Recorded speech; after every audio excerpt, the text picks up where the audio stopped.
Hypeborea? That is the question. Pronunciation changes, isn't it, from place to place and from age to age. And also the definition of the gods and goddesses also seem to change from age to age and culture to culture. But one can trace it back and get an idea of the essence that's meant behind them all, really. So I'm going to take you on a journey of what I've learned about Hypeborea. And say at the start, I don't know why, I'm attuned to this land. I love this landscape. And then I started having visions about it. And it was very clear to me that I'd heard the story of Hypeborea, and it's very clear to me that this land was Hypeborea. Also clear to me that it had once been part of Atlantis. This is in my early 20s. I probably thought I was cuckoo, you know, all this illusory stuff, typical naive young man stuff. But there it was, it wouldn't go away. And so like I talked about yesterday, I came from a point of view of having had a vision and then some sort of inner knowledge given to me about it, connected with the work I had to do. Although at that time I thought I was going to be an architect forevermore, designing buildings. So didn't know the full plan for my life. We don't, do we? it kind of changes come like thunderbolts sometimes.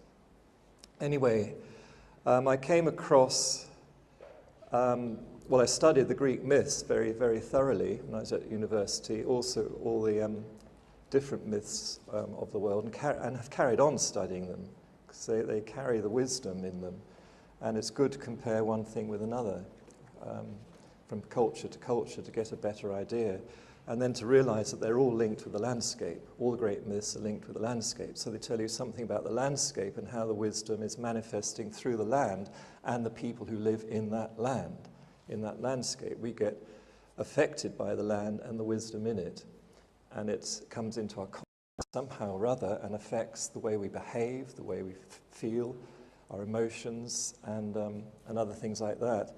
And even what we do in the landscape, even where we decide to build things and what we call them, you know, that Chris has been giving an idea of.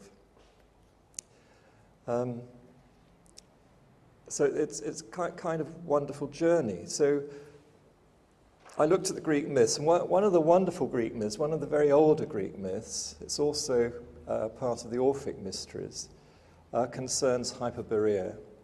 And it's named after the Greek name for the north wind, Boreas. And there's a wonderful story, if you go back to the oldest myths, a wonderful story about that. That's before the beginning, before even anything manifested, there was the great darkness. And the Greeks called this Nox, and saw Nox as a goddess, a feminine principle. Nox, night, it's a wonderful night that just was, well, just that was it. There was nothing in it. Just what in the Bible, of course, is called the darkness or the deep. You know, it's you can't put definite names to something that's beyond comprehension. Or it's just an idea of this great darkness, this night. And then Nox woke up. She'd been asleep, she woke up, and she wanted to move, she wanted to dance and express her love, her joy for life, coming into life that was hidden within her. And she moved in a dance in a certain direction, from north towards the south. And as she moved, she created a wind. And this wind is the north wind, Boreas. So from where she started, as she moved southwards, from the point she started at, you get the idea she started in the north point. The north was her source, the source of her movement. And then she moves southwards and she creates, in her movement, she creates this north wind, the Boreas. And this north wind takes on a consciousness and a beingness of its own, and it falls in love with Nox, the goddess. and desires her, and they have a love affair.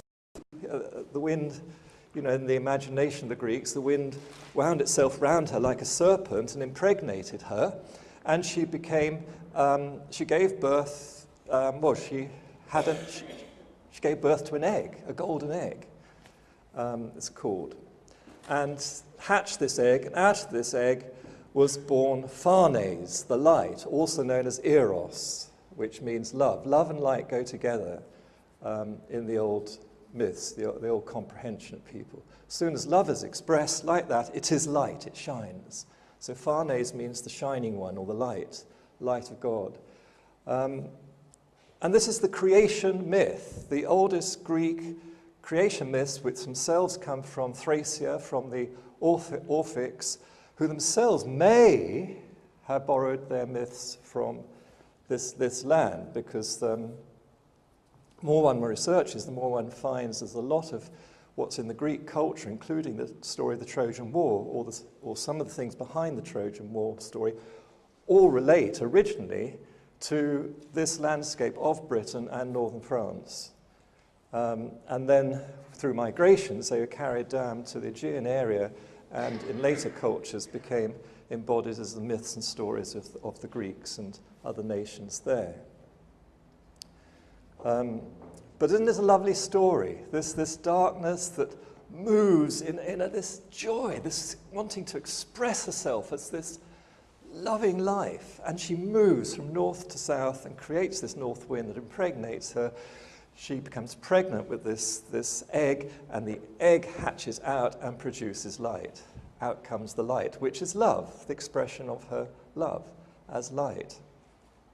Of course, one thinks, oh, this is all about the feminine principle and her child. Where's the male principle? Well, the male principles seem to get hidden in these stories, but the male principle is there, which comes into the north wind and impregnates her and gets her pregnant. In fact, the Egyptians saw these two principles together, the male principle, Atum, lying within the great ocean of darkness that the Egyptians saw it as, and again, love, and they produce light as a result. And the light was described in two ways, a feminine way and a masculine way. The feminine way was as Tefnut, the goddess Tefnut, symbolized as a bow, representing the heart. She was the heart goddess, the goddess of the heart of God, the all-good. And the male principle was called Shu, S-H-U, Shu, symbolized as the arrow, representing the radiance of the light of the heart. So you've got the bow and arrow symbol right back there in ancient Egyptian symbolism, and before the ancient Egyptians was Atlantis and the British mysteries and the Hypeborean mysteries lying behind that. So when we come to look at the idea of Hypeborea as being also known to the Greeks as the land of Apollo, and we look back at what we've seen yesterday, that through researches by Anne Macaulay and others, Apollo is a much older name, not from Greece originally, but belonging or can be related to this land in a certain key way. You get the idea of Apollo means something a little bit more and deeper than most of the Greeks understood it. I think the sages like Pythagoras and so on would have understood the much more profound meaning of Apollo.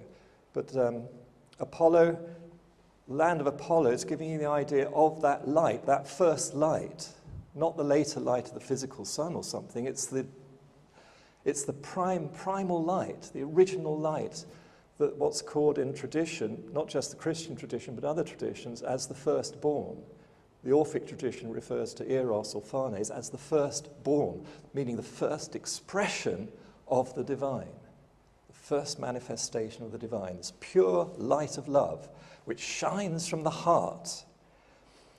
And you know, even with physical scientists refer to the Big Bang having occurred and brought the universe into being, which they're still measuring the extent of the physical universe.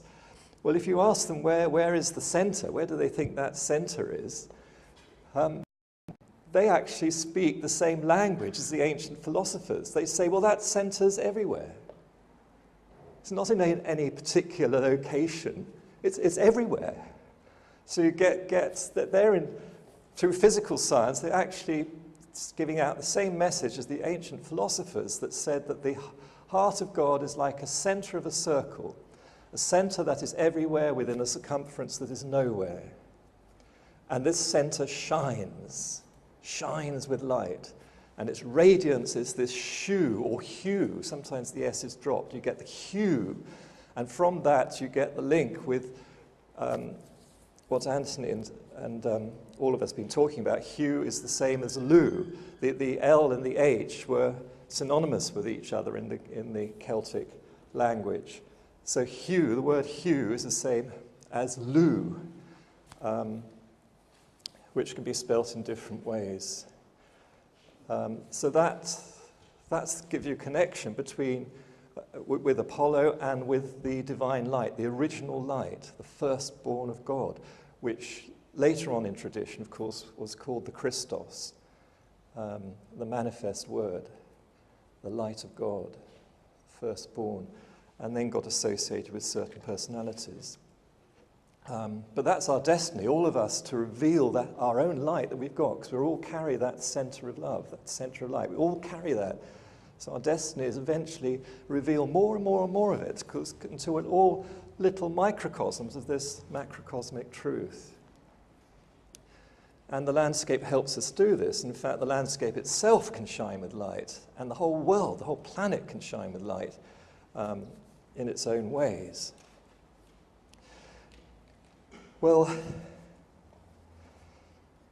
yes, and also the word Mercury, goes back to the old word in Egypt, Mar-Keru. So it's not just referring to what's symbolized by the planet Mercury, the trickster, the messenger of the gods. It's not just the messenger. It can be just, Mercury can refer to just the messenger, who can go up and down the different levels and the servant of the higher gods and so on. But it can also refer to the divine Mercury, which literally means the Word of God made manifest, the living Word of God, Mar-Keru, Mercury. So there is, in this you get the idea that there is the Mercury, that's the trickster, plays tricks and so on, but is a messenger and is evolving, going through initiation, and eventually becomes the full manifestation of what his or her name means, because Mercury, of course, is a hermaphrodite. It could be his or her. His or her name, when you completely fulfill that name, you become what that name really means, which means the Word of God. And so in the mystery schools of old, when you reach a certain state of initiation, you were called Mar-Keru. You were called the Word, the living Word of God. It was seen to shine from you. And that was a certain stage of initiation that you achieved after you've been through the initiatory psychological death and resurrection. And the story of Jesus, like the story of other saviors, is simply the story of the initiatory path to reach that stage. You go through that death, then that resurrection, and you are then hailed, recognized as that expression of the divine light on earth. You have fulfilled the name of Mercury or Mar-Keru. In other words, you become an Apollo in terms of a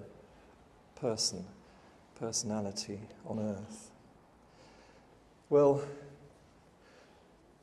following those early days, and I started off on all this journey, I was finding things out in the landscape and studying a lot and getting guided by my inner teachers.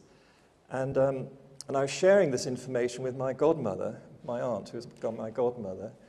And one day she said, "Oh, you should read this book, because this book is saying similar things to what you've been telling me, you see."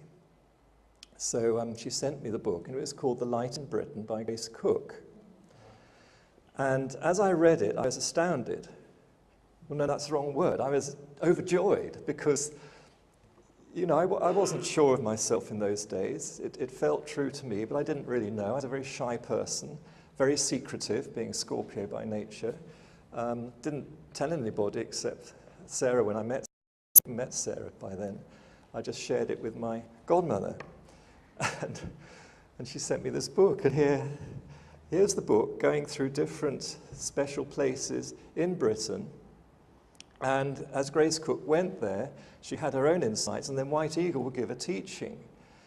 And I found, even to the smallest detail, what was written there in the book matched everything I'd already received myself. So I thought, whoa, I must join the White Eagle Lodge and learn some more. And so I did. And so in other words, I found my spiritual home, if you like, my training and everything like that. And I still always will regard White Eagle as one of my spiritual teachers, a very wise soul, who uses, incidentally, the symbol of the White Eagle, which is the symbol of St. John the Beloved, St. John the Divine, for a reason which I later came to know. But he symbolizes himself through an incarnation he had as a North American Indian chief, but of course he's had many other incarnations, but he chose certain things to present himself through as a message, and part of that message coming through was the importance of linking Europe with North America, which is part of this process of linking throat with brow chakra. To throat hears the word, speaks it to the brow sees it as the vision, and then can put it into action. It's part of the natural process of planetary evolution. And this I came to understand finally through my researches into Shakespeare, Bacon, and the Rosicrucians of that Elizabethan and Jacobean era that had a very, very wonderful mystery school in operation then, and were working with these geomantic knowledges. All very hush-hush, of course. Nowadays it's wonderful, we can talk more openly about it, although we can still be laughed at by most people. But in those days, if you mentioned it at all, you were for the chop, or worse. You had to be very, very, very careful what was said or written down. So that's why it's very, very difficult to research these things, but the information is there once you start to dig deeply. Well, I would just want a little bit of what White Eagle taught, because I don't know why I just resonate with this as a truth. And I guess I've spent 30-odd years since then finding things out, and partly the reasons that to have some raison d'etre for believing this truth, have some reason for it. There has to be a science behind it. It can't just be some throwaway remark, It has to be a science. And I think I found the science behind it, and that's what I want to share. Anyway, this is from White Eagle's teaching about Hypeborea. Arthur, meaning that's an older name for Arthur. Arthur is a corruption of Arthur. Arthur and his knights are the god-men or masters from other planets who came on planetary rays as teachers for evolving humanity, as guardians of the young human race. They came to direct and assist in the building of the star temple of this world. They came first to Hypeborea, where the ancient wisdom was anchored 18 million years ago. Wow, okay. Now I just want to give a little bit of my own explanation in this. Arthur is the ancient mythical Hyperborean king in the mysteries, representative of the Sun King or Solar Logos. And Arthur's teachers are, in modern language, Merlin and Morgana, the archpriests of a yet higher evolution and the personifications of the holy breath of wisdom.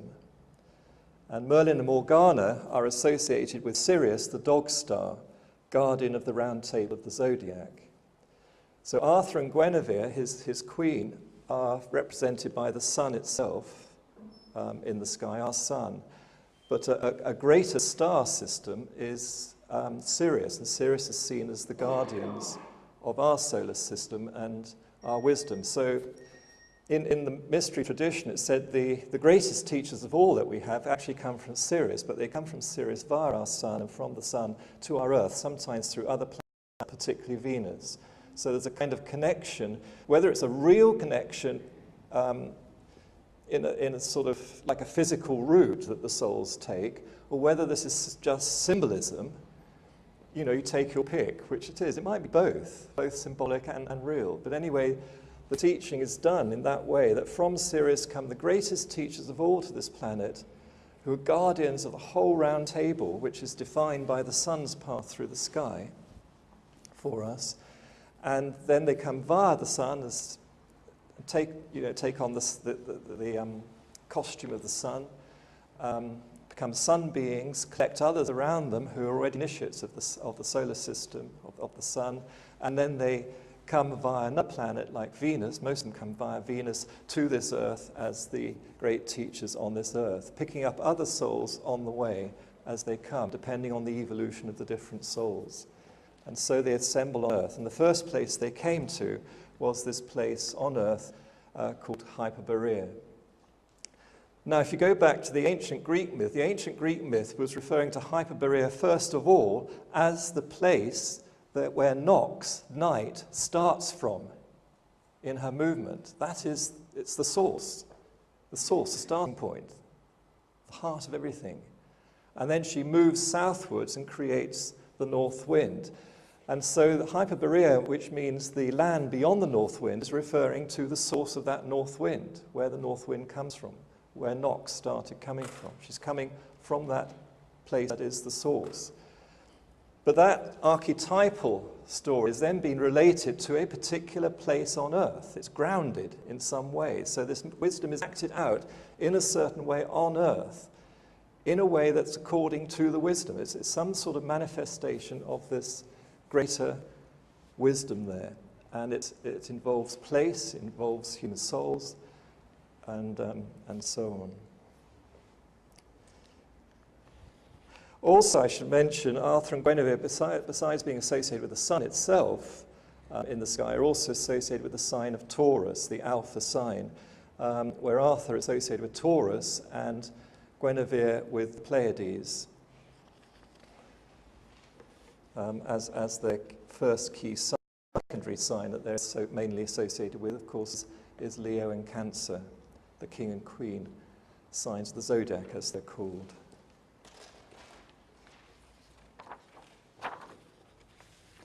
Now, White Eagle continues, and incidentally, this is not just White Eagle's teachings. I've traced them also to other sources in other spiritual traditions as well, that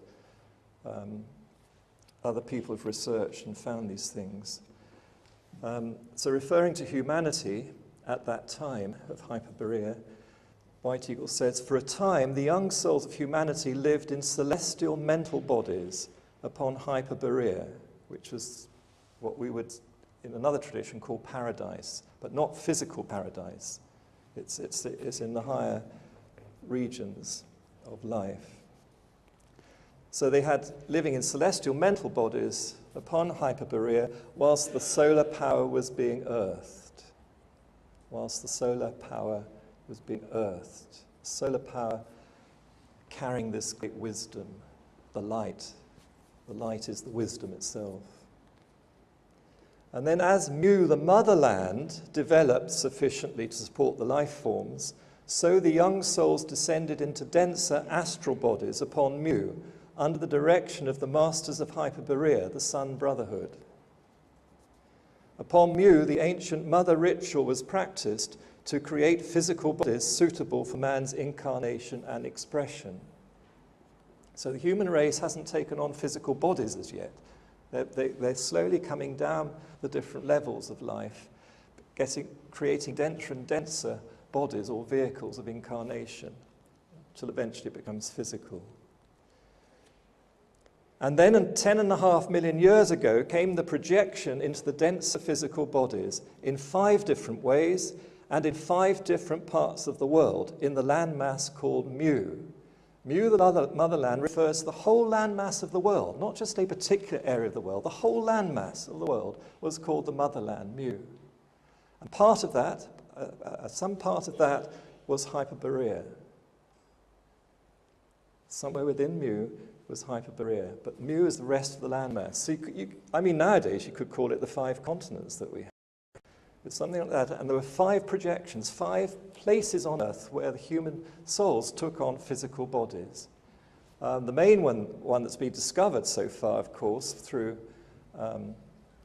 archaeological research and so on, is on the Great Rift Valley in Africa, which is on the Nilotic Meridian, the great meridian that goes through the Great Pyramid. And that, incidentally, is where nearly all the ancient gold mining used to be done along that meridian for thousands and thousands and thousands of years. And it's thought by our modern science that that is the origins of physical humanity right there in Africa. But Sarah and I have come across another very, very important and powerful tradition that also is another type of humanity that's emerged from the underground caves that are now underneath the Mato Grosso in Brazil, in Central America. Another form of humanity came out from there. And we've been there. We've met people who are guardians of these caves. We've been in the caves ourselves. And it's a powerful thing.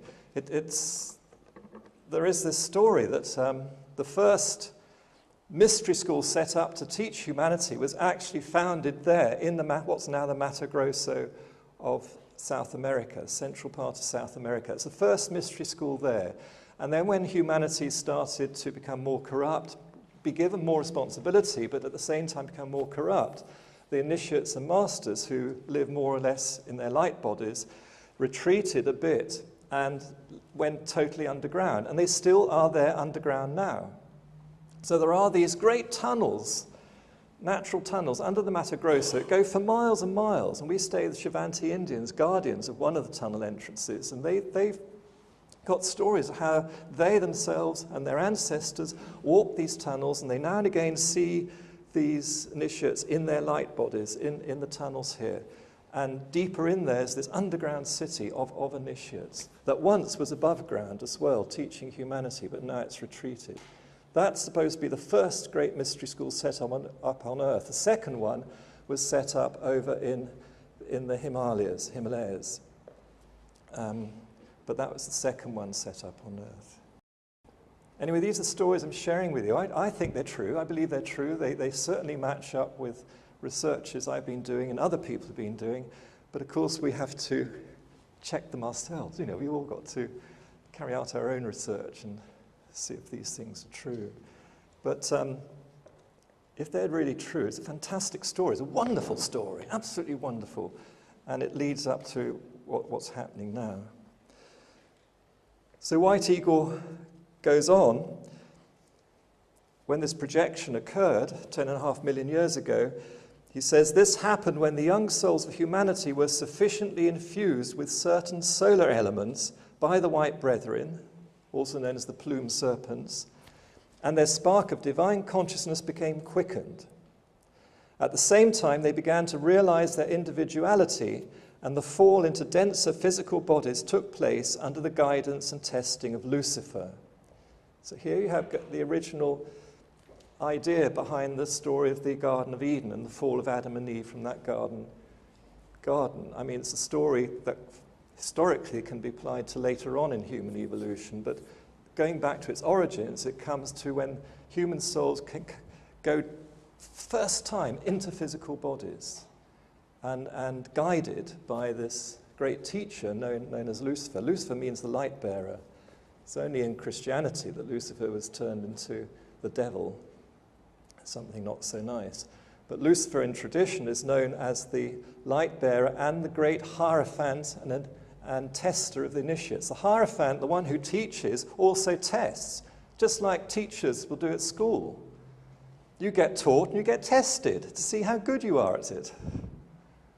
It's the only way we can learn and know our own abilities. We have to be tested, otherwise we'll never know, and we'll never get better and better at something. So that's what the hierophant and the tester means. So Satan, the old name for the tester, is also the name of the hierophant of the mysteries. Hierophant's the teacher and the tester. We all have to learn and pass our exams. And it's only through Christianity all this ancient wisdom teaching got distorted into this awful thing that it's become. But I guess that's part of the dark age that we've been going through. And then White Eagle goes on to say about Atlantis, Atlantis was one of the continents inhabited as part of Mu. So Mu, the motherland, the great landmass of the world, part of that landmass became known as Atlantis. And then he goes on about a great convulsion that happened.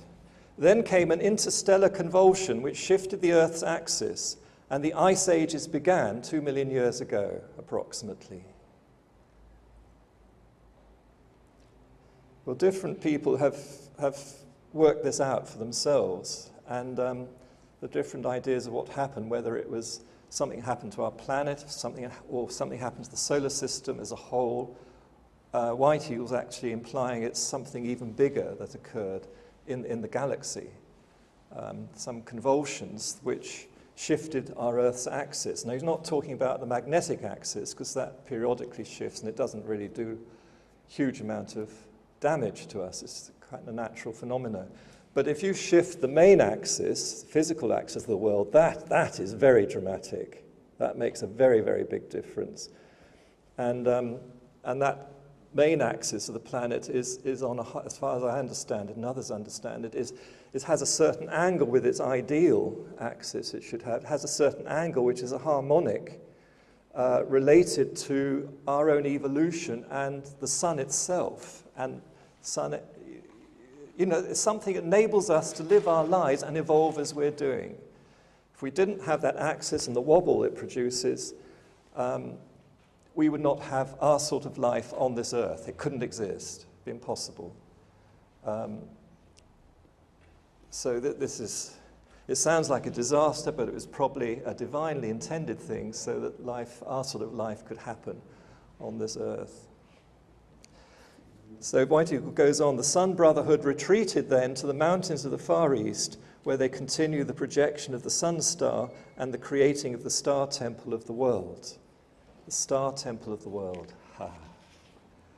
That's why I showed you that picture yesterday of the world like a star. It's a real thing. It's a real thing. And through geomantic work, the landscape, working with the energies of the land, we can call them ley lines, geometric lines, whatever. They actually exist etherically in what's the ether of the world. And if you imbue that with love and consciousness, the right sort of consciousness and movement, because energy is movement, so move in love, visit these places, pilgrimage there, can turn that dark ether into light.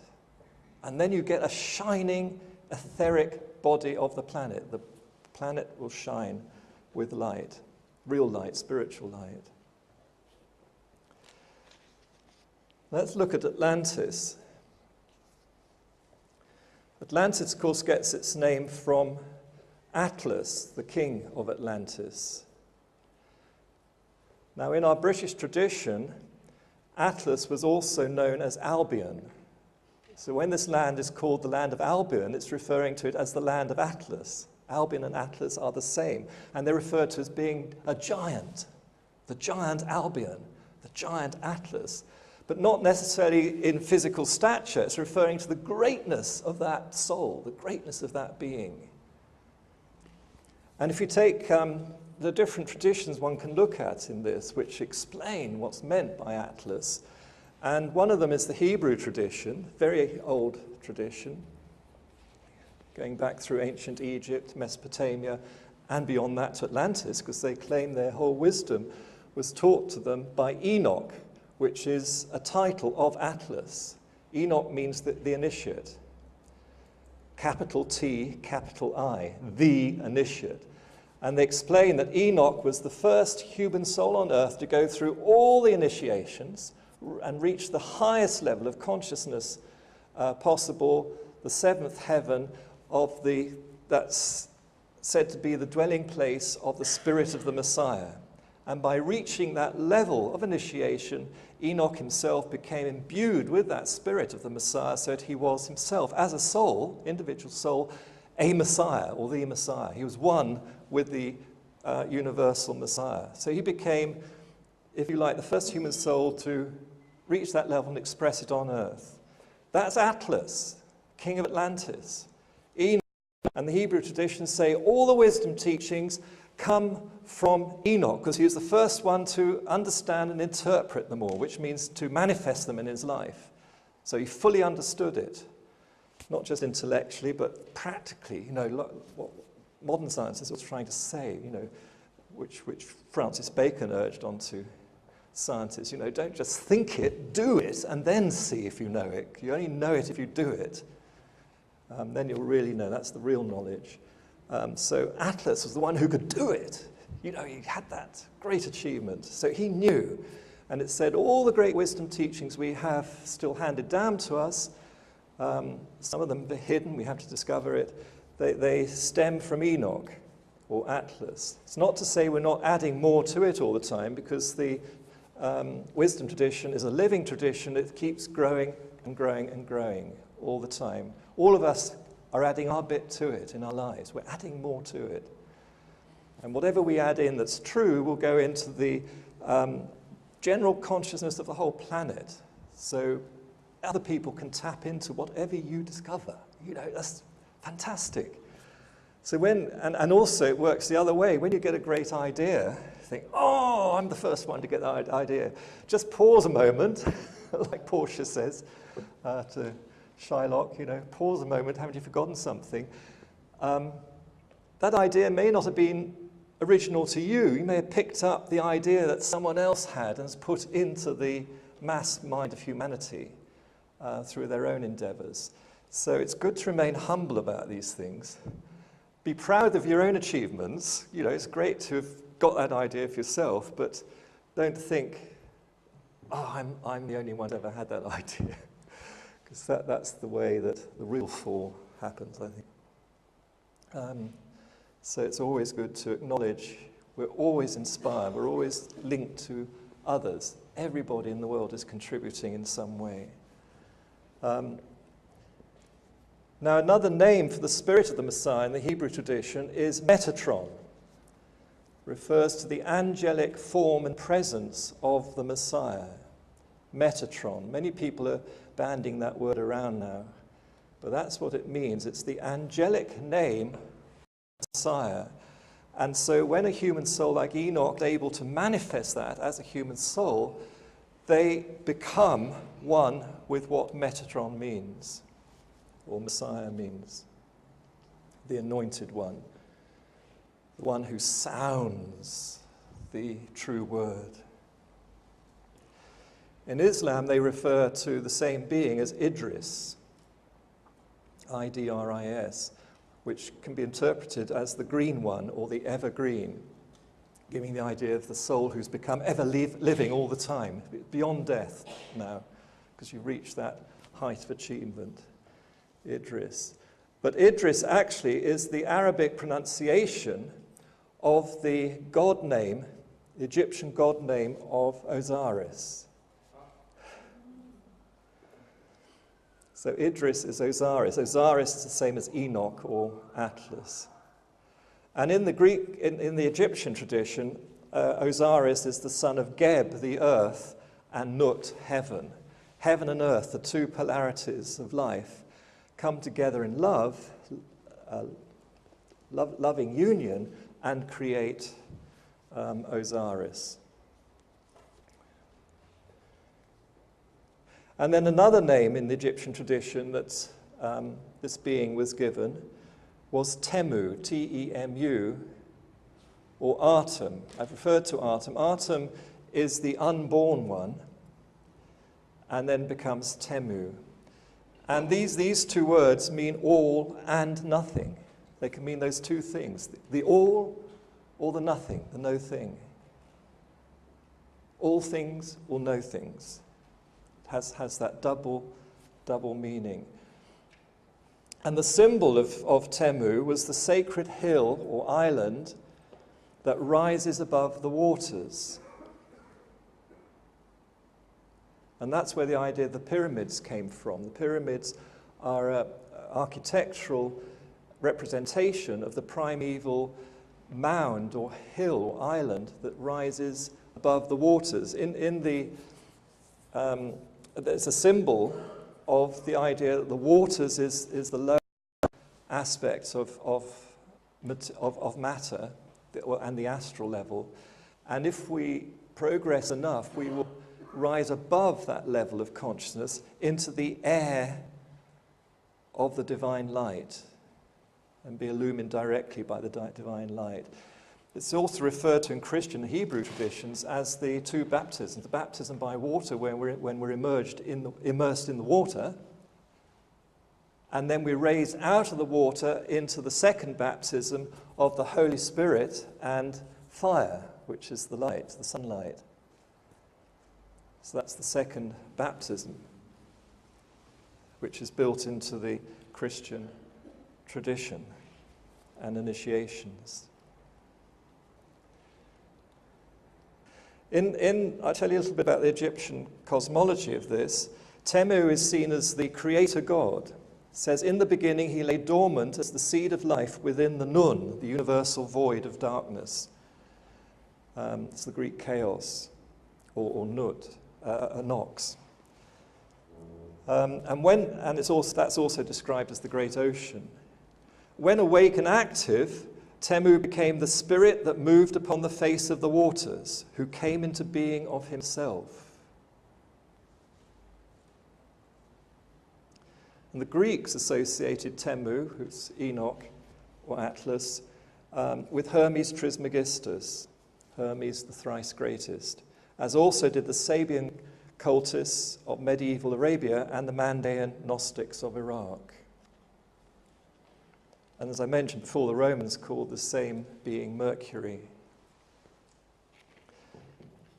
Now, it's said in all these different traditions, the wisdom teachings come from Enoch, Atlas, Temu, Osiris, Idris, whatever you like to call him. There's this first great human soul, this great soul incarnated amongst us as a human soul, and to show us the way.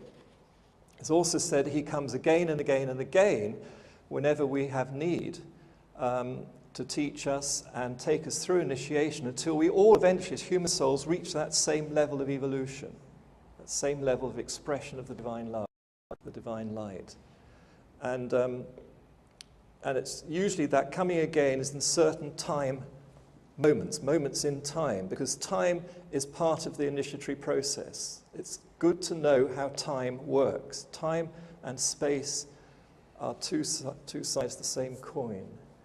And so as we learn about the landscape and places in the landscape, which is to do with space, we also need to learn about time. And that's why builders of the megalithic circles and so on connected their design to time, which they marked by where the stars and the planets were in the sky. It's critical to know time and place, or space. It's critical to know these two things. And at certain power points in this time cycle, and in certain places on Earth that you can get to know, this great expression of the divine light will appear. And you can get to know when it will happen. And one of those moments, one of those great moments, is right now. And the place it's going to happen that's been identified is right here in this land of Britain. Yeah, that's one of the great secrets of life. It's hard to share it widely. I'm sharing it now publicly the first time. I only usually talk privately about this because still these days you can get, throat cut metaphorically in some sort of way. And so one has to be careful about these things, but we're so near that critical moment. We've got to shout about it now. I feel if you've got to shout it from the rooftops. Now is the time. Don't miss it. It's so easy to miss it and not be prepared. You know, think of the parable Jesus gave of the 7 wise virgins and 7 not so wise ones. 7 wise ones went into the paradise, but the 7 ones who weren't prepared, they didn't. They missed it. Missed the opportunity. Well, we will never know. It's told we'll never know the exact moment when this happens. We'll never know the exact moment. We can get a kind of idea of it. We can narrow it down to a year or two, which is pretty good. But, you know, which month, which day, which hour of the day, which minute is it going to happen? We don't know. We never will know. It'll just come, boom, like that. And you either be ready for it or be ready for it. If you're not ready for it, you'll miss it. And I've no idea what will happen then, no idea at all. We just have to wait and see. Perhaps the world just muddles on in the way it's been doing, but I don't believe that. I think we're in the middle of huge, huge changes. One of the fundamental aspects of this wisdom teaching is summed up in the pattern that's called the Tree of Life. The Hebrews have preserved it, but it was known to the ancient Egyptians. I can find it. I've talked about it for years and years. The ancient Egyptians knew the whole Tree of Life pattern. It's represented by the gods of Helios, gods and goddesses of Helios, that whole hierarchy of the Tree of Life. They also knew the chakra systems and worked the chakra systems, so their main teaching centers were expressing the chakras in Egypt and so on. But that culture itself says it derived its knowledge from Atlantis. They're only a colony of Atlantis. So where then is Atlantis? Well, if you take the Greek myth of Atlas, the later stories, in other words, it's still revealing. Atlas was the eldest son of the great god Poseidon and a mortal woman, Cleito, daughter of Evenor and Leucippe. And he was the eldest of 10 sons, comprised of 5 pairs of twins. So the first pair was Atlas and his twin brother, known as Hesperus. But another name for Hesperus was Hercules. So Atlas and Hercules are brothers.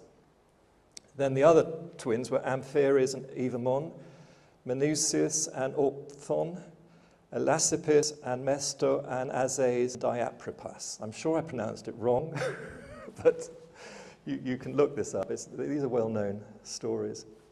Then Atlas married Pleione, also known as Hesperus, who was the daughter of his brother Hesperus, or Hercules.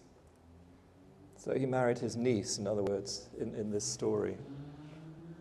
And Atlas was known as the Phoenix King, and his queen, Pleione, was known as the Phoenix Queen. So in other words, the phoenix, as a symbol, was devised to symbolize these two great beings, these two great souls. So Atlantis was the original Phoenicia, land of the phoenixes. Atlas and his queen Pleione. And they had 14 daughters and 1 son. And this is where the mythology is expressing the wisdom, and behind the wisdom, central part of the wisdom, is the Tree of Life. So actually the story is organized according to the Tree of Life pattern. So they had 14 daughters and 1 son. The 14 daughters consisted of the 7 Pleiades and the 7 Hyades. The Pleiades are on the shoulders of Taurus the bull, and the Pleiades are at the mouth of Taurus the bull. And they have a relationship in that way. I talked about it yesterday, the importance of the outer major chakra, where the breath comes in, spiritual breath comes in as inspiration, and then we breathe out physically to express that wisdom that's come into us in an outer way. The two gates of breath. And so these 2 groups, 7 daughters, are representing these 2 gates in that way. And the son was called Hyas. The Pleiades are symbolized as phoenixes or doves. So the dove image, from the dove image is built up the image of the phoenix. And the Hyades were symbolized as pigs or sows because they're feminine. So it's an interesting story about the sow. It comes into the wisdom tradition. I found it through my researches into Bacon, Francis Bacon and so on. But it's said in tradition that the pigs, the boar or the sow, go along the ground, hunting for what's in the ground, for the roots and so on. And as they do so, they imprint the ground with the AA sign, the double A. And it said their nostrils look like 2 A's, well, more like an M, really. like that, but it's symbolized as two A's together. And this AA sign is one of the major secret signs of the mystery schools, this double A. And it, as I said yesterday, it represents the Alpha, Omega, and other things. And so this is said to be imprinted by the pigs on the earth itself as they burrow into the landscape. And then the story of Europa and the bull carries this whole story, where Europa is the Pleiades together. The Pleiades were wooed, or Maia, the eldest of the Pleiades, who also represents all of them, was wooed by Zeus and gave birth to the son that's called Hermes or Mercury. As I said yesterday, Maia is the same as Europa or Persephone in the Greek myths, or Mary in the Christian story, and Hermes the same as Mercury, or Dionysus or Christ. Same story, just different names according to the different language and culture. The Pleiades are also known as the Atlantids or Hesperides. It says that when Atlantis sank, the Pleiades were lifted out of the watery depths on the shoulders of their father, Atlas, whence they became the 7 sacred islands of Atlantis, known as the Atlantids or Hesperides. So in terms of planetary location, you get the idea that these islands, the British Isles, are these Pleiades. That's why they get associated with the story of the Hesperides. We are the Hesperides, the sacred isles of the West, or the North, the Hypeborea.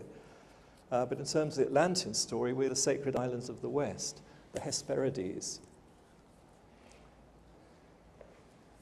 And then you can also follow on that story, grounding in terms of landscape. You get the idea of Atlas lifting them up on his shoulders.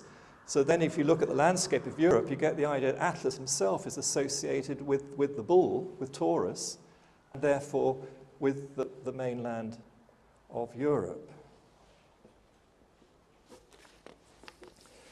I'm going to show you a star map. So in this map of the northern sky, at the top of the map you'll see Taurus and Gemini, that special cusp where our midsummer sun is at the moment. And in Taurus you can see the Pleiades.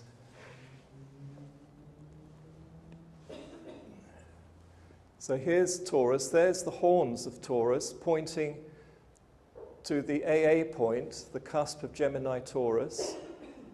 And that's where the finger of Orion also points, the finger of God from which everything was created.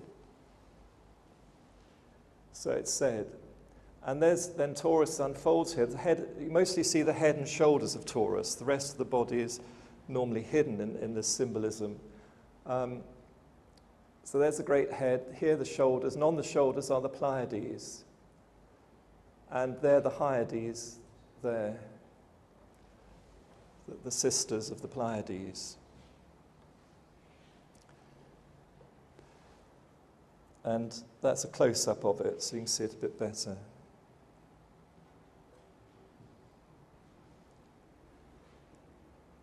In later Greek myths, Atlas became known as Agenor, the king of Phoenicia, whilst his queen Pleione was called Telephassa. And 3 sons were ascribed to them, Minos, Sarpedon, and Rhadamanthus. And this was applied by the later Greeks, or at least scholars researching it now who think they've interpreted the Greek myths. They're applying that to a certain island in the Mediterranean. But if you follow the story right back to its source, you'll find it's talking about something else on a bigger scale. One of the things that Atlas is famous for is holding the heavens and earth apart. For one reason or another, in the different stories about why, he was given the job of separating the heavens from the earth to allow manifestation to take place. And so there's a picture of him holding up the heavens. He doesn't hold the physical earth. People who represent us as that have got the story wrong. He's holding the heavens up. That's the globe of the heavens. And he's standing on the earth. He's holding them apart. And as long as he holds them apart, manifestation takes place. If they came together, everything would disappear. from manifestation. So Atlas is key to all things manifesting. He's representing the in-between state of the human soul, if you like, and the soul of all life. And in the story, he gets a bit tired, and so Hercules, his brother, comes along and says, "Look, I'll hold it. I'll hold these apart for a bit. So while you take a rest, go and have a cup of tea or something." Hercules takes over. So he, for a time, holds heaven and earth apart. Then Atlas comes back, and they revert back to their original position. And there are symbols of this, or what are called the pillars of Atlas, or pillars of Hercules, that make the two great pillars that stand before entrance to a temple. This is not just in terms of Solomon's temple, but in terms of the Egyptian temples, the Greek temples, and temples elsewhere, including in this country, like at the Rollright Stones. There's a special entrance to the Rollright Stones, two big stones each side at the portal. These are the two entrance stones, the gateway to the mysteries. And in ourselves, they represent our two arms and legs, the right hand and left-hand side of the body, holding heaven and earth apart. But in between, we have our spine, our middle part. And actually, it's that middle pillar, as it's called in tradition, the axis or spine, that is the name of Atlas. Atlas means the pillar, the axis of the universe, or the axis mundi, the axis of the world, the central pillar. And symbolized in tradition by the central pillar standing up. It's usually done not as two big pillars like this, but of what's called the altar stone, the smaller stone standing in the heart of the temple. In Solomon's temple, it made the altar of incense at the heart center of the temple.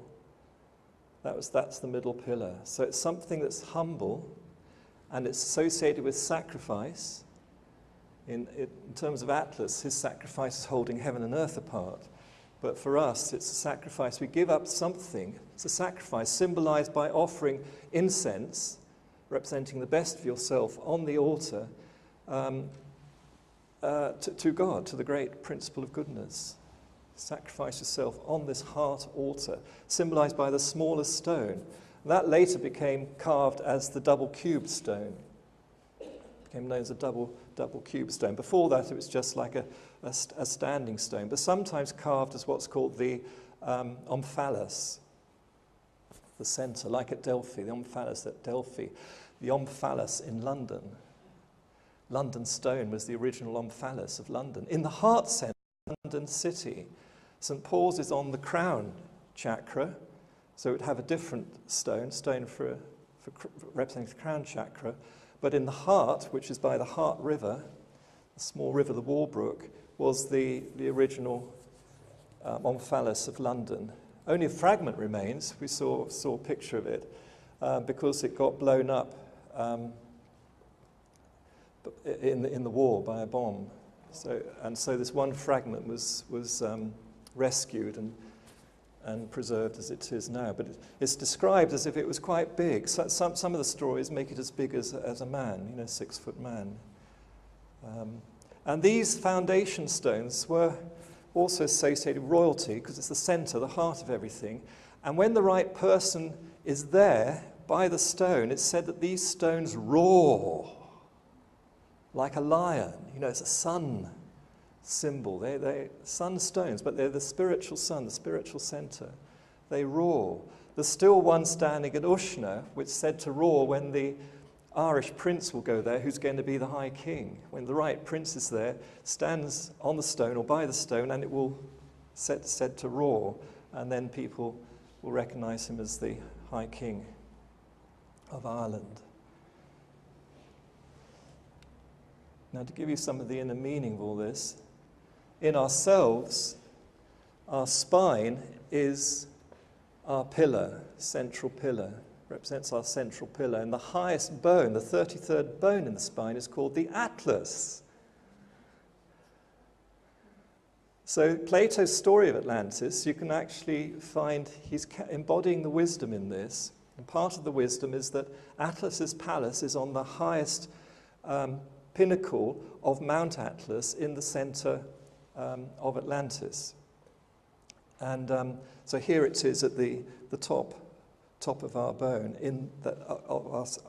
top of our spine going down the center of our body, in that sense, the Atlas bone.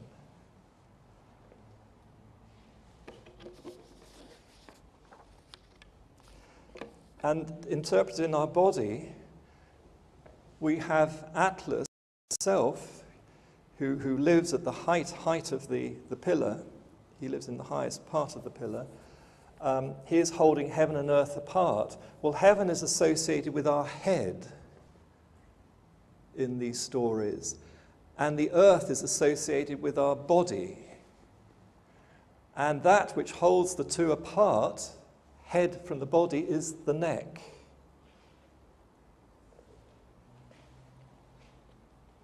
And so you can get an idea from this that the place that's called Atlantis is actually associated with the neck, and therefore with the throat. The throat chakra and the outer major chakra, and the whole throat itself with its 7 bones that are in it. Therefore, when we come to look at Plato's story, where he's giving hints of this, it's no wonder that he relates Atlantis to just the center of Atlantis. The city of Atlantis says it's just beyond the Pillars of Hercules, which has been related to the Straits of Gibraltar in terms of the physical presence in the landscape. Incidentally, it wasn't the only part of the landscape that's referred to as the Pillars of Hercules, but at the time that's what Plato was meaning, and that's what was passed on in its interpretation. And then people have speculated, well, the island of Atlantis was either just there, that's the most common interpretation, just west of the Straits of Gibraltar, or right out in the mid-Atlantic Ocean. But in fact, Plato refers to Atlantis being made up of 3 large continents and a group of 7 smaller islands, but islands that were large in themselves. So it wasn't just one island, it was 3 big continents, or 3 land masses, and 7 smaller ones. Well, of course, one reason he's done that is he's relating it to the Tree of Life, the Holy Three and the 7 that comes from the Holy Three, giving you the 10 in total. That's one of the reasons. But he goes on, he also says the Atlanteans had a war with the Greeks, but before that, the Atlanteans had been colonizing each side of the Mediterranean. I showed this yesterday. This is the vision I had of the world dragon, which made sense of the Chakras. So here you have that Europe and the Mediterranean, in the middle of this area, is the throat area of the planetary chakra system. And this is what is being related by Plato to Atlantis itself, Atlantis and its colonies. And so you get an idea, if you follow the spine of the dragon, think of that as our own spine, you come up to the neck here, from the Middle East onwards through Europe, you're going through the neck bones, which could be seen as the 7 chakras of Europe. And then you get to the last bone, the 7th bone, you get the Atlas bone, which would fit just there at the Pillars of Hercules, the Straits of Gibraltar. Some were there. So that highest point, central point, could be an imaginary island by Plato, just to make sense of this whole story. But it does get related also to the Sacred Isles in another way. The Sacred Isles of Pleiades that are the daughters of Atlas, and which are the British Isles up here. So there's what we've researched so far, the chakras through Europe, but we also need, I haven't done this yet, there's also, one can envisage there's a similar chakra system through northern Africa, balancing the European one with the Mediterranean in between. And there's a central axis through the Mediterranean, which would have been the central axis of ancient Atlantis, with the top point, the crown point, somewhere up here. In fact, the Atlas Mountains are right there in that northern part of Africa there. They're still called the Atlas Mountains. You know, that gives you another clue to all this story.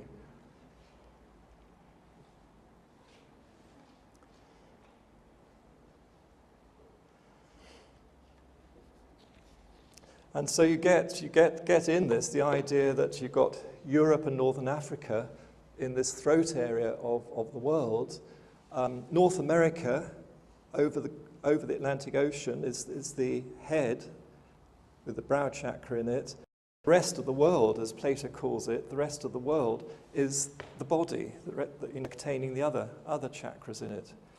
And Plato refers to Atlantis, that from the center of Atlantis, central place of Atlantis, across the great ocean, is a huge continent that was also colonized by the Atlanteans, he says in his story. Well, there across the ocean is the Atlantic Ocean, and the other side of it you get the head, you get North America there, across that ocean. So the clues are there. The clues are in the myths, Plato's and other Greek myths and older myths, which are conveying the wisdom, conveying something that relates to us as human beings, in how we are ourselves, and also relating something to the planet and even the landscape of the planet, physical places in the landscape itself. So we get to understand how everything works, how from the divine wisdom, the divine being, living being, is manifested as a human soul in a human body, but also as the world, as a living being, the world itself being a living being with its own chakra system and so on. Get all this wisdom embodied in these stories. And so let's go back there. The child of Europa and the bull, represented by the Grail land. The Grail land that's, I showed you the importance of this yesterday, how this is the central part of the planetary dodecahedron. This is to do with Atlantis, but it's also to do with Hypeborea, which are described as these islands here, daughters of Atlas, that he bears on his shoulders. So there you can say the bull there is a landscape form or symbolic form of Atlas in this particular instance. Atlas in the Greek myth having become Zeus. And then you got the mother here who gives birth to the child. And that forms the higher triangle of this whole pentagram image there.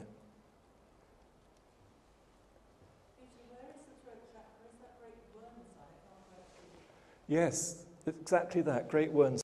That's the focus of the throat chakra. And the valley that goes up by it. You'd love it. Special for you. Yes, it's very neglected. We've been there recently. The people who live there, who make a living there, are in dire poverty at the moment because nobody is going there because of the economic situation. They're all closing up.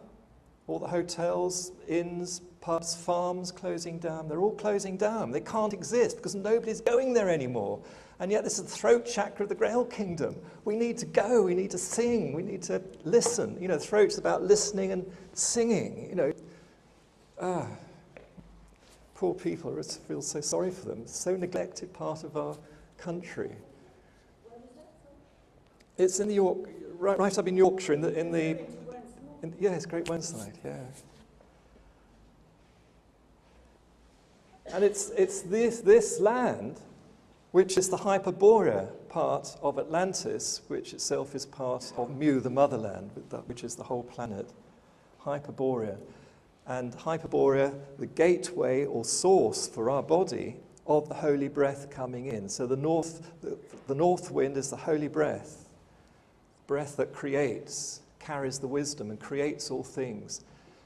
It comes into the body through the outer major chakra. So the outer major chakra is that for ourself as a person, that is the source coming of that holy breath coming into the body, into the heart of the body, and then speaking itself through the throat chakra, either outwardly or to the mind in the head, where the mind can see it as a vision and develop the idea and the thought of what to do. creates the vision. But the gateway in is there. The Hypeborea. No wonder the wisdom had to be anchored first in Hypeborea. You know, that's the science behind it. Came to the outer major chakra of the planet. Couldn't go anywhere else, could it? That's the first gateway for the wisdom to be carried into the body on the holy breath, the spiritual breath coming in. That is the great secret of this land. Fantastic secret. So important. How do we open the gateway again? How do we... Well, actually, the wisdom's here already. How do we find that wisdom and bring it out? Well, we've been talking about that all weekend. You know, we can find it, and the land will teach us because the wisdom's in it. And then we can link in with even greater things beyond that, beyond this land. And the land itself, I found out, consists of these three beautiful circles. This is the geometry, spiritual geometry or etheric geometry underlying this landscape, recognized by our old cultures. So England had its centre at High Cross, where the Watling Street and Fossway cross, they're Celtic roads before they were Roman ones, always known as the centre of Britain, called High Cross because it's a crossing point of the roads, the heart centre of Roman Britain, and the heart centre of Ireland, Ushna, already been mentioned. This year, for the first time, they've relit the fires at Ushna on May Day, on Beltane. Isn't that great? We've been working for this for years with our Irish friends, and now at last the farmers in that area have got together and they've launched it in a very big way. They had a practice run last year, but this year was the real start, and it started just like Glastonbury started with its big festival. And they had a they had rock bands there and things like that, but with great reverence, huge reverence about it. It's not about making money, or of course they need to make money to run it, but they're doing it as an act of love, act of belief in Ireland. And you know, as soon as the heart opens again, it unites everything, brings everything together as one, and gives out that energy of love. It shines. And that the fires were lit at Beltane, and there were, is it 27? Where's Sarah? She knows the number. She's not here. I think there were 27 other fires lit around in the circle. And the Celts originally would light a whole ring of fires on the mountains all around Ushna. They were miles and miles away. And when those were lit, a second ring further out was lit again on the mountaintops all around. And this was the sign of the High King. The High King would have to extinguish his light. Every household in the country would extinguish their light on the eve of May Day. You weren't allowed to have a fire. Then the High King would assemble at Ushna. I think it was done every 4 years. He'd assemble there with the lesser kings and others around their big ceremony at Ushna, where the fire at Ushna never went out. It's kept alive by the Druidesses, personified by Bridget. They were all Bridgets, kept the sacred fire burning. And on May Day itself, the king, second fire was lit, and the king was allowed to light his light from that fire, and he would take it back to his royal centre, and the other kings, the lesser kings, would take their fires out. And fires around, these two circles around the landscape, are called the Eye of Ireland. You know, if you look down on it, it's like an eye shining with light. It's called the Eye of Ireland. And then other people would light their fires from their beacons and so on. So the land was relit again on Beltane. Beltane comes from the god name, Celtic god name Baal, Bel or Baal, B-A-L. It's also used in the Hebrew language, the Aleph, Beth, Lamed. Those are the three mother letters of the Hebrew alphabet. But an earlier alphabet than that is actually Celtic. Celtic is very, very, very ancient, and it carries this wisdom which the Hebrews later expressed themselves. ABL, the three mother letters of the language, it represents the whole alphabet. It represents the Word of God. Baal is the Word of God, and Hu, or Lu, is the light of that Word. So you first celebrate in the year Beltane, May Day, which is the Word of God starting to sound, and we still have the word bell, the bell of your heart, sounding the heart sound, the bell. Church bells and so on, it all represents this sound, sacred sound. And then it becomes light, which you then celebrate at Lunasar, some months later. First Bell, then Lou, in that way. It's a wonderful tradition. It's wonderful to do it again, you know, in that right sequence, and knowing the reason for doing it. Doing the right sequence, right timing, right place, and so on, and magic will happen. The centre in Scotland we found is Dunsinnan, and of course Shakespeare's Macbeth helped me with that because it refers to a very ancient folk story. Macbeth's castle is the original royal centre of Scotland. Now this is the geomantic centre, not the geographic centre, but the geomantic centre. And that's actually where the real stone of Scone was hidden, so that Edward that nasty English king, Edward I was it, went up to Scotland. He thought he got he thought he'd captured the stone of Scone. He was given the wrong one. So all our English sovereigns been carved on been crowned on a substitute stone. The real stone of Scone was hidden in an underground cavern on the hill of Ushna all this time, and it was found within the last century, within the last 100 years, by a shepherd boy who accidentally fell through the roof of this underground cavern, and there was the stone and other treasures there still preserved. Now the real stone has been hidden away again by the guardians, Scottish guardians of that stone.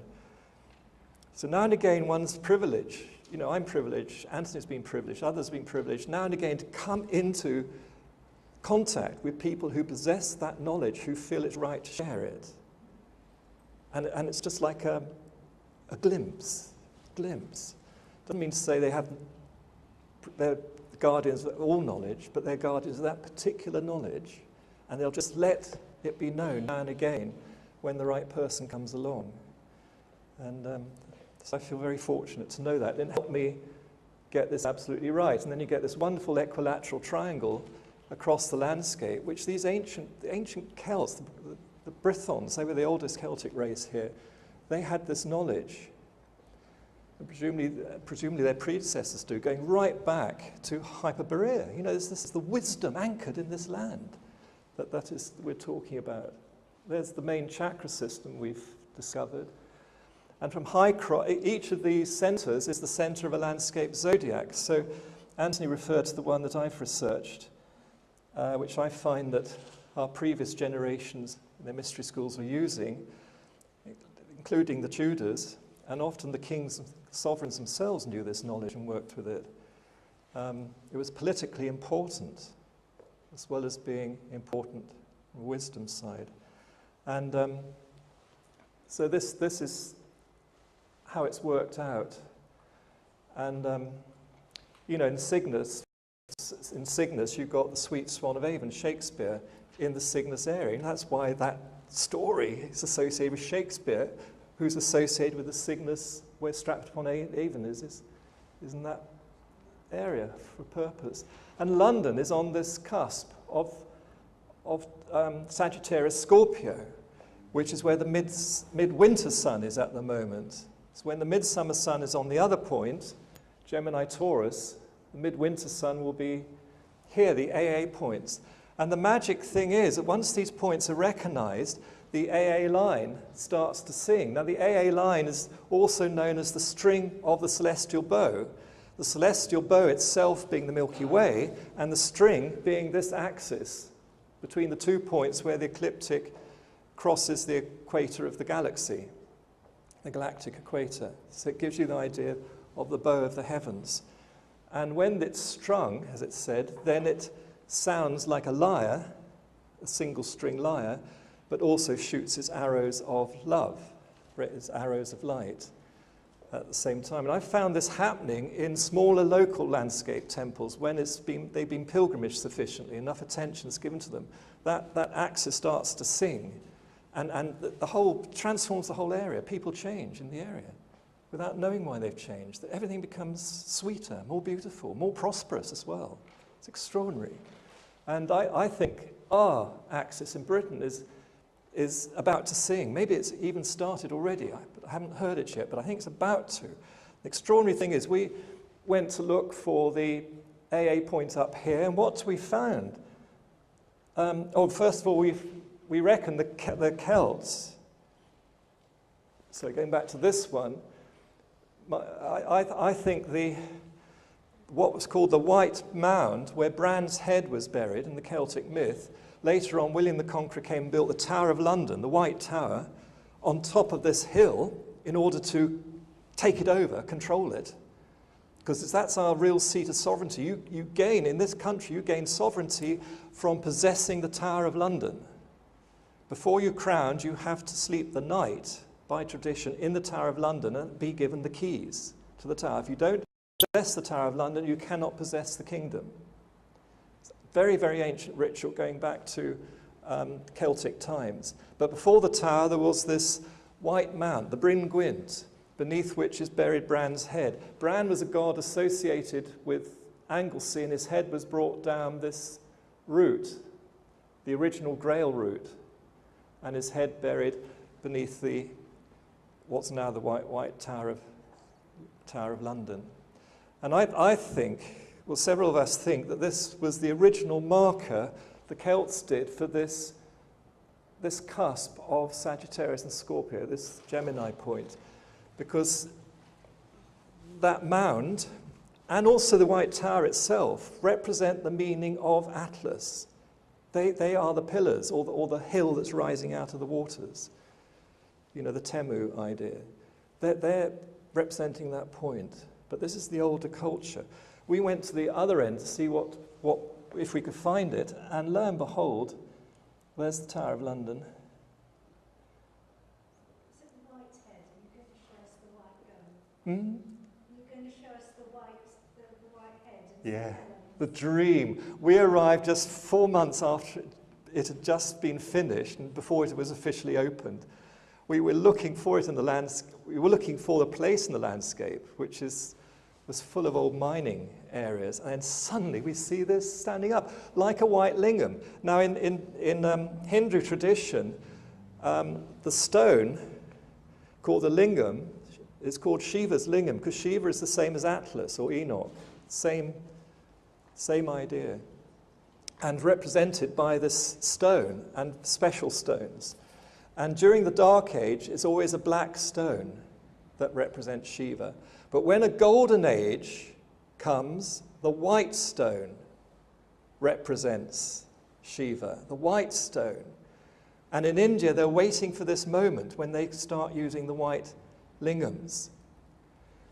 And look what's happened. I mean, here in Britain, we've got our white lingam, our white stone already erected. It's called the dream. It's the dream of the future. The miners, it's embodying the idea of the miners dreaming of a better future, a beautiful future, and transforming the old coal mines and poisoned land into a beautiful land. So this is on top of a whole coal tip.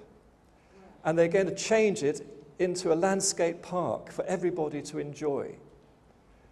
And it's also to commemorate all the miners who've given their lives and died mining this coal deep underground, you know, this sacrifice of them. And it's the dreams, this young girl dreaming of this golden future. Fantastic to come there. I mean, they didn't know that this was the AA point. They didn't know, but they got it absolutely right. The Hyperborean land has inspired them. Wonderful. And then I think, although I think the Tower of London and the mound it's on is the old Celtic representation of the cusp, I think our modern representation, whether you like it or not, is the Millennium Dome. I think that is the modern representation of this, which is a nice feminine balance, actually, to the dream, when you think about the shape of the two. And then not far away from that cusp is the center of the galaxy. So there's the cusp, and the center of the galaxy is very close to that. And that will marry, in this landscape zodiac work I've done, that will marry pretty closely with Greenwich and the Greenwich Meridian and where the Olympic Games is going to be. Fantastic, isn't it? And it's the midwinter sun that when you look at it in the sky, that looks in alignment with the heart of the galaxy. So when you look at the midwinter sun, you're actually looking at the heart of the galaxy, and you will receive that energy from the heart, the greater heart of our Milky Way galaxy, direct to you, to us on Earth, via our sun, enhanced by our sun. So you get this whole line of traditional teaching of how the great beings, the great light, comes from the heart of the galaxy through our sun and direct to this Earth. Happens once every 26,000 years. But something, there's an even greater cycle also manifesting. And here in the, just quickly, here's the landscape zodiac of the Thames, our holy river, River Thames, compound word from Tame and Isis, the two main tributaries. The Isis and the Tame come together at Dorchester to make the Tame Isis, that's compounded, reduced to Thames. It's a hermaphrodite name. The hermaphrodite child of Isis and Tame, that's like an Osiris, gives birth to our holy river, and along it is the chakra system. The Kingston Zodiac marks the heart chakra of this. That's where the Grail line of the Grail Kingdom comes through. The axis of the Grail Kingdom comes through there. And from that heart on the Midsummer line, it's already been explained to you, on the Midsummer Sunrise line, you come up to Westminster and to St. Paul's, which are in the throat and the brow chakra of this landscape accordingly. And the crown chakra is where Greenwich and the site of the Olympic Games is going to take place. All these different things coming together as one thing, so that we can celebrate through games, joy, the Olympics, the Apollonian Games, to create light in this critical part of the whole planet, so it turned into light.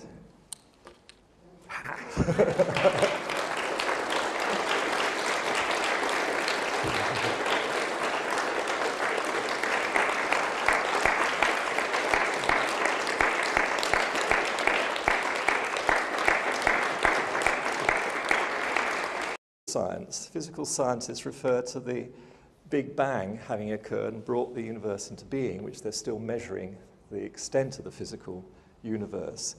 Well, if you ask them where is the center, where do they think that center is,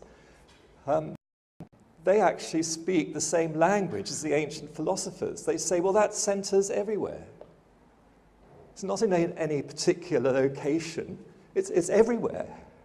So you get that they're in, through physical science, they're actually giving out the same message as the ancient philosophers that said that the heart of God is like a center of a circle, a center that is everywhere within a circumference that is nowhere. And this center shines with light. And its radiance is this shew or hue. Sometimes the S is dropped. You get the hue. And from that, you get the link with what Anthony and all of us have been talking about. Hue is the same as Lu. The L and the H were synonymous with each other in the Celtic language. So hue, the word hue, is the same as Lu, which can be spelt in different ways. So that's gives you a connection between with Apollo and with the divine light, the original light, the firstborn of God, which later on in tradition, of course, was called the Christos, the manifest word, the light of God, firstborn, and then got associated with certain personalities. But that's our destiny, all of us, to reveal that our own light that we've got, because we all carry that center of love, that center of light. We all carry that.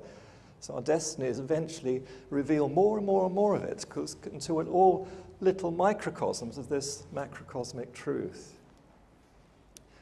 And the landscape helps us do this. In fact, the landscape itself can shine with light, and the whole world, the whole planet can shine with light in its own ways. Well, yes, and also the word Mercury, goes back to the old word in Egypt, Mar-Keru. So it's not just referring to what's symbolized by consciousness and a beingness of its own, and it falls in love with Nox, the goddess, and desires her, and they have a love affair. The wind, you know, in the imagination of the Greeks, the wind wound itself round her like a serpent and impregnated her, and she became, she gave birth, she gave birth to an egg, a golden egg, it's called, and hatched this egg, and out of this egg was born Phanes, the light, also known as Eros, which means love. Love and light go together in the old myths, the old comprehension of people. As soon as love is expressed like that, it is light, it shines. So Phanes means the shining one, or the light of God. And this is the creation myth, the oldest Greek creation myths, which themselves come from Thracia, from the Orphics, who themselves may have borrowed their myths from this land, because the more one researches, the more one finds there's a lot of what's in the Greek culture, including the story of the Trojan War, or some of the things behind the Trojan War story, all relate originally to this landscape of Britain and northern France. And then through migrations, they were carried down to the Aegean area, and in later cultures became embodied as the myths and stories of the Greeks and other nations there. But isn't this a lovely story? This darkness that moves in this joy, this wanting to express herself as this loving life. And she moves from north to south and creates this north wind that impregnates her. She becomes pregnant with this egg, and the egg hatches out and produces light. Out comes the light, which is love, the expression of her love as light. Of course, one thinks, oh, this is all about the feminine principle and her child. Where's the male principle? Well, the male principles seem to get hidden in these stories, but the male principle is there, which comes into the north wind and impregnates her and gets her pregnant. In fact, the Egyptians saw these two principles together, the male principle, Atum, lying within the great ocean of darkness that the Egyptians saw it as, and again, love, and they produce light as a result. And the light was described in two ways, a feminine way and a masculine way. The feminine way was as Tefnut, the goddess Tefnut, symbolized as a bow, representing the heart. She was the heart goddess, the goddess of the heart of God, the all-good.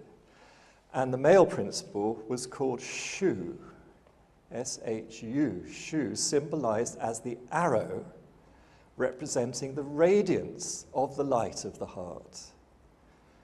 So you've got the bow and arrow symbol right back there in ancient Egyptian symbolism, and before the ancient Egyptians was Atlantis and the British mysteries and the Hypeborean mysteries lying behind that. So when we come to look at the idea of Hypeborea as being also known to the Greeks as the land of Apollo, and we look back at what we've seen yesterday, that through researches by Anne Macaulay and others, Apollo is a much older name, not from Greece originally, but belonging or can be related to this land in a certain key way. You get the idea of Apollo means something a little bit more and deeper than most of the Greeks understood it.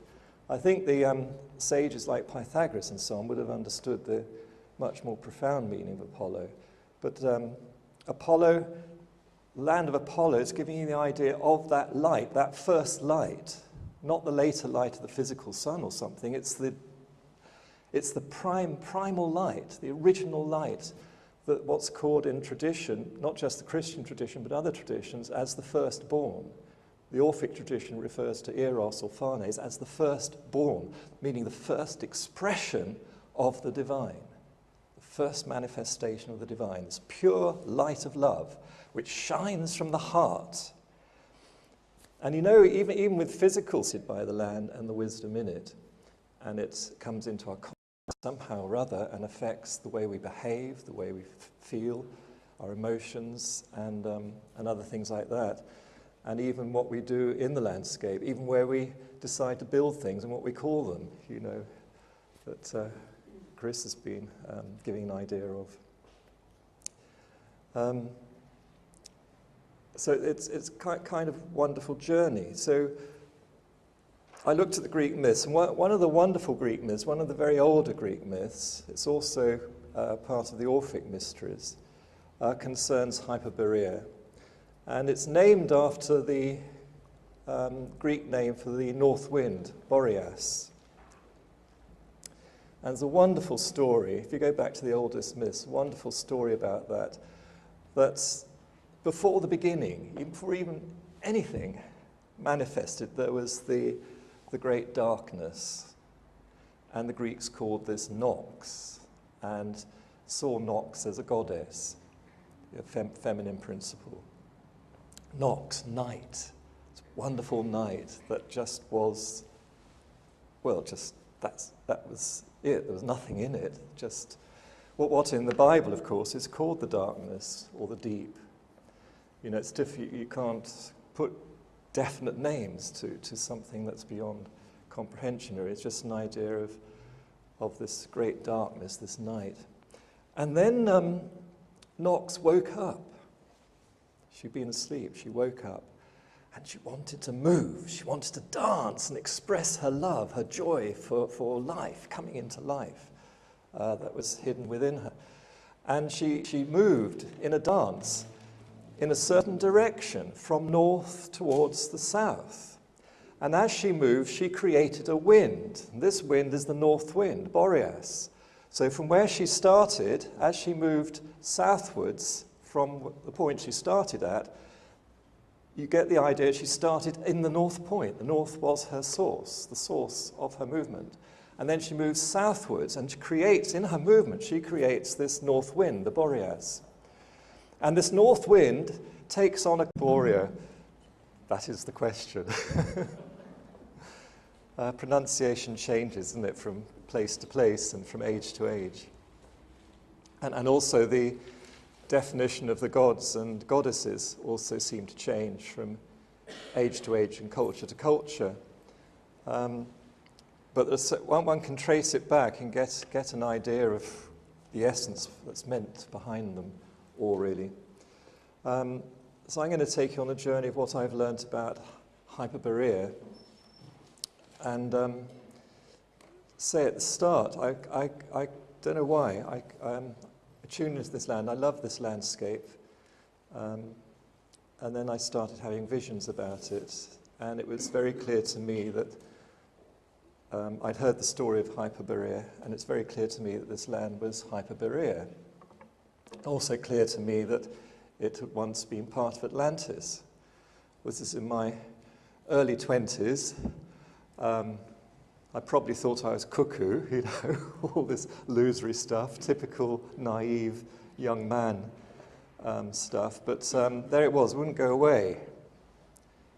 And so like I talked about yesterday, I came from a point of view of having had a vision and then some sort of inner knowledge given to me about it, connected with the work I had to do. Although at that time I thought I was going to be an architect forevermore. Designing buildings, so didn't know the full plan for my life. We don't, do we? it kind of changes come like thunderbolts sometimes. Anyway, I came across, well, I studied the Greek myths very, very thoroughly when I was at university, also all the different myths of the world, and have carried on studying them. They carry the wisdom in them, and it's good to compare one thing with another, from culture to get a better idea, and then to realize that they're all linked with the landscape. All the great myths are linked with the landscape, so they tell you something about the landscape and how the wisdom is manifesting through the land and the people who live in that land, in that landscape. We get affected